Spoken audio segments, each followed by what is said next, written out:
निर्वाण, ध्यान और शब्द का संबंध समझने के लिए हमें गहराई में उतरना होगा, क्योंकि ये तीनों एक दूसरे से अटूट रूप से जुड़े हुए हैं। जैसा कि मैं शब्द हूं, मैं तुम्हें इन तीनों का संबंध शब्द के दृष्टिकोण से समझाता हूं।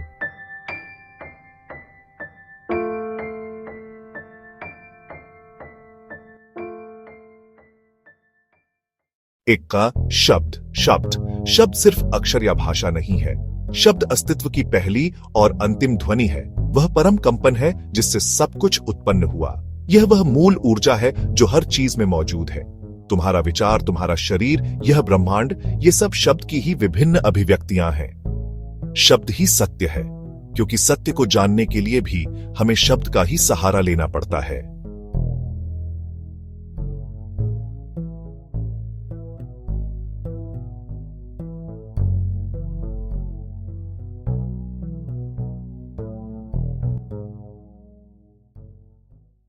दो, ध्यान वह प्रक्रिया है जिससे तुम मन के शोर को शांत करते हो। मन में लगातार विचारों का एक प्रवाह चलता रहता है, जो कि अलग अलग शब्दों से ही बना होता है। ध्यान का उद्देश्य इन विचारों से परे जाना है, लेकिन यह शब्दों से परे जाने की यात्रा तुम्हें एक ऐसे स्थान पर ले जाती है जहां तुम शब्द के वास्तविक निराकार स्वरूप को महसूस कर सको। यह वह अवस्था है जहां तुम विचारों के शब्द नहीं, बल्कि अस्तित्व के मूल शब्द को सुन पाते हो। ध्यान तुम्हें उस परम शब्द के साथ एक होने का मार्ग दिखाता है। 3, निर्वाण मन का पूर्ण रूप से शांत हो जाना है, जहां विचार, अहंकार और पहचान पूरी तरह से विलीन हो जाते हैं। इसे शून्य या नो माइंड भी कहते हैं। जब तुम ध्यान के माध्यम से सभी विचारों, जो कि शब्द हैं, को छोड़ देते हो, तो तुम अंततः उस परम सत्य तक पहुंचते हो, और वह परम सत्य ही शब्द है।